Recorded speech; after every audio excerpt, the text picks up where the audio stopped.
मेरा एग्जाम गया, मुझे उम्मीद था कि बिल्कुल टॉप करूंगी। इंग्लिश में 92 आया है, हिंदी में 94, हिस्ट्री में 90। गार्डिंग है वो माँ का ही काम रहता है। पिता तो बस पैसे कमाते हैं, चाहे जितना भी मेहनत करके वो दे देते हैं। इसको मानसिक तौर से तैयार कर दिया गया था पहले से ही। सर को कितना मेहनत करना पड़ा सानिया को? से 6-7 क्वेश्चन पूछे जा रहे थे और क्वेश्चन का लेवल काफी अच्छा था। हम लोगों को क्या मेहनत करना, 99% तो मेहनत उसी का है, परसेंट उसी का है, पढ़ी तो वही है एग्जाम। जिला की बेटियां आज आर्ट्स में 3rd रैंक मंगाकर पूरे बिहार में अपना नाम रोशन की है, और अपना ही नाम रोशन नहीं की है क्योंकि ये पूरे सारण जिला की नाम रोशन की है, पूरे बिहार की नाम रोशन की है, अपने माता पिता पे गुरुजन की नाम रोशन की है। सनिया हमारे साथ है, इनसे बातचीत करेंगे और इनकी सफलता का राज जानेंगे। सनिया, सबसे पहले मेरे सारण दस्तक टीम की तरफ से बहुत बहुत धन्यवाद। आपको भी धन्यवाद। जो आप बिहार में 3rd रैंक मंगाकर आज सारण जिला का नाम रोशन किए, क्या राज है आज ये इतनी बड़ी सफलता का? क्या राज हो सकता है?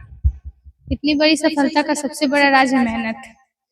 जी बिल्कुल, तन मन धन से मेहनत करेंगे तो सफलता जरूर मिलेगी। मेहनत तो सभी बच्चे करते हैं, सभी बच्चियां करते हैं, सभी लोग का सपना होता है हम टॉपर बन जाए, लेकिन सानिया किस तरीके से मेहनत की कि आज टॉप 3 रैंक लाकर पूरे बिहार का नाम रोशन किया? पढ़ने का एक शेड्यूल होना चाहिए, प्रॉपर स्ट्रेटजी बनाकर पढ़े, डेली रूटीन रहे जिसको हम फॉलो करें, हर एक सब्जेक्ट पे फोकस करें, जितना उसको उतना टेस्ट अटेम्प्ट करें, रिवाइज करें जितना उसको उतना नोट्स को, देन ये पॉसिबल है। हम चाहेंगे सनिया की थोड़ा सा स्टेप वाइज बताओ जो कि बच्चे देखेंगे और जो भी पेरेंट्स देखेंगे, ताकि गाइड करेंगे कि हम अपने बच्ची को भी ऐसे पढ़ाएं, हम भी ऐसे पढ़ें कि पूरे बिहार में टॉप। किस तरीके से पढ़ाई करते हैं? जैसे मैंने अभी कहा, एक डेली रूटीन होना चाहिए, उसमें हम हर एक सब्जेक्ट का एक शेड्यूल रहेगा, टाइम रहेगा फिक्स, इस टाइम पे हमें ये पढ़ना है। जो सब्जेक्ट वीक है उस पर ज्यादा टाइम देंगे हम, और जितना उसको उतना टेस्ट को अटेम्प्ट करेंगे, क्योंकि टेस्ट देने से पता चलता है कि हमारा लेवल क्या है। ये बहुत ही ज्यादा सहयोगी होता है। बाकी जितना हो सके उतनी बार सिलेबस को रिवाइज कर ले, जिससे आपके माइंड में हर एक टॉपिक जो है वो सेटअप हो जाएगा, देन आपको एग्जाम में आंसर लिखने में भी काफी आसानी होगी। सनिया जब वेरिफिकेशन के लिए गई तो क्या उसको पता था, उसको विश्वास था कि हम टॉप कर जाएंगे? बिल्कुल, एग्जाम दिया जब भी मुझे जैसा मैंने आंसर लिखा है, जैसा मेरा एग्जाम गया, मुझे उम्मीद था कि बिल्कुल टॉप करूंगी। और जब वेरिफिकेशन के लिए कॉल आया बीएसईबी की तरफ से, तब तो उम्मीद और भी बढ़ी कि बिल्कुल अब कॉल आया है तो इस बार रैंक आना निश्चित है, और वो सब सच भी हुआ। वेरिफिकेशन में क्या कुछ सवाल पूछे जाते हैं? वेरिफिकेशन के दौरान जिन जिन विषय का मैंने परीक्षा दिया था उससे संबंधित प्रश्न पूछे गए थे। मैक्सिमम क्वेश्चन अंडर सिलेबस ही थे। प्रत्येक सब्जेक्ट से 6-7 क्वेश्चन पूछे जा रहे थे और क्वेश्चन का लेवल काफी अच्छा था, क्योंकि टॉपर के लिए पूछ रहे थे तो बढ़िया क्वेश्चन था। जी, क्या लगता है कि पहले वेरिफिकेशन नहीं कराया जाता था, वेरिफिकेशन कराया जा रहा है बिहार बोर्ड की तरफ से, तो क्या लग रहा है अच्छा हो रहा है या पहले जो हुआ करता था वो अच्छा? जी नहीं, वेरिफिकेशन करवाना बहुत ही अच्छा बात है।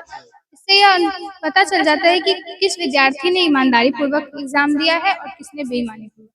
हम सभी जानते हैं रूबी राय का केस था, जो जिस वक्त काफी ज्यादा बिहार बोर्ड को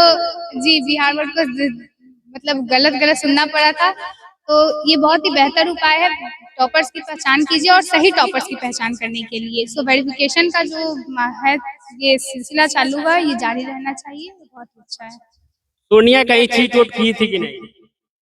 एक्चुअली सानिया चीट नहीं किया था मैंने, क्योंकि मुझे भरोसा था कि मैंने जो पढ़ा है उसी में से एग्जाम में आएगा और मैं वो जरूर लिखूंगी। बिहार बोर्ड पूरा इंडिया में बदनाम रहता है, आपको पता होना चाहिए। बदनाम होता है कि नहीं? अब बदनाम है कि नहीं पता, बट मैंने चीट नहीं किया इतना पता है मुझे। जी बिल्कुल, मुझे भरोसा था कि मैंने जो भी पढ़ा है वो एग्जाम में आएगा क्वेश्चन और मैं उसे सॉल्व जरूर करूंगी। सो चीट की मुझे आवश्यकता ही नहीं पड़ी है। सनिया का टाइम टेबल क्या था, सुबह शाम पढ़ने का क्या टाइम? मेरा टाइम टेबल सिंपल सा था, 24 घंटे में जो जरूरी कार्य है उसे करें, बाकी समय पढ़ें। अच्छा, सनिया का कोई यूट्यूब पर आईडी वगैरह, चाहे फेसबुक पे, इंस्टा पे आजकल लड़कियां आइडिया होता है कि रील वगैरह बनाने के लिए, ऐसा कुछ है कि नहीं? जी, इंस्टा आईडी है मेरी, बट मैं उस पे अपना समय बहुत कम व्यक्त करती थी और जो भी समय देती थी वो एजुकेशन उससे भी, क्योंकि सोशल मीडिया से जुड़ना भी आज के ज़माने में बहुत ज़रूरी है। तो उससे भी मैं जो काम की चीज़ें थी उसे लेती थी। ऐसा नहीं है कि गलत कार्य के लिए सोशल मीडिया का उपयोग कर रही थी, ऐसा नहीं है मेरे साथ। इंस्टा आईडी है मेरी, बट मैं उसका सही उपयोग कर रही थी। सनिया का मार्क्स कितना आया? 470। कौन से सब्जेक्ट में कितना मार्क्स है? इंग्लिश में 92 आया है, हिंदी में 94, हिस्ट्री में 92, पॉलिटिकल साइंस में 98 एंड जियोग्राफी में आई थिंक 94 या 6। सनिया से एक सवाल पूछेंगे। वेरिफिकेशन हो गया है, वेरिफिकेशन में काफी सवालें पूछी गई थी, अब पूछे गए होंगे, लेकिन मेरा कोई सब्जेक्ट से सवाल नहीं रहेगा। सनिया का एग्जाम कितने तारीख को पड़ा? एग्जाम, फाइनल एग्जाम, मेरा फाइनल एग्जाम 5 सब्जेक्ट थे, पांचों एग्जाम लगातार था। 4, 5, 6, 7, 8 ये 5 दिन तक लगातार मैंने एग्जाम दिया है। चलिए, सनिया की माँ है, इनसे बातचीत करेंगे और एक पेरेंट्स का क्या महत्व होता है अपने बच्चों को टॉपर मंगाने में, इनसे सारी बात जानेंगे। सबसे पहले तो माता जी आपको बहुत बहुत बधाई, आपकी बेटियां टॉप कर गई है, कितना खुशी हुआ? बहुत ज्यादा। क्या माता आपको क्या मेहनत करना पड़ा है बेटिया को टॉपर लाए? वो कि बचपन से माँ ही गाइडलाइन करती है, बच्चे को रास्ता दिखाती है और उंगली पकड़ के सिखाती है, पढ़ाती है, उसके बाद स्कूल भेजने का काम करती है। जो भी गाइडिंग है वो माँ का ही काम रहता है। पिता तो बस पैसे कमाते हैं, चाहे जितना भी मेहनत करके वो दे देते हैं घर में, लेकिन जो भी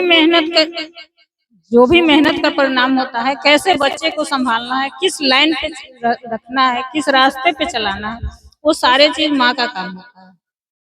माता को जब सोनिया चली गई, 12th में गई थी, तो कैसे उसको जगाना होता था, कैसे बताना होता था, इस तरह के पढ़ो, इस तरह से पढ़ो, कुछ बताना पड़ता था माता जी नहीं, मुझे कभी किसी बच्चे को नहीं बताना पड़ा। अपने सारे बेटियों को मैंने कभी किसी को बताना नहीं पड़ा, खुद से अपना टाइम बना कर करना पड़ती थी। कहीं माता जी को टॉपर मंगाने में बहुत पैसा तो खर्च नहीं न करना? नहीं, हम 1 रुपया भी नहीं किए। सोनिया कहाँ पढ़ती थी? सानिया इसी जहाँ अभी स्कूल में उपलब्ध है, इसी स्कूल से 1 क्लास से लेकर के +2 तक पढ़ी है। चलिए, बहुत बहुत धन्यवाद। चलिए, सानिया का टीचर हैं, इनसे भी बातचीत करेंगे और सानिया का सफलता का राज जानेंगे। सर, सबसे पहले तो आपका स्टूडेंट ये जो है टॉपर की है, बहुत बहुत बधाई आपको भी। इसमें तो सानिया का परिश्रम ही से हुआ है, सानिया ने काफी परिश्रम किया है, इसके अब इसमें प्रतिभा था।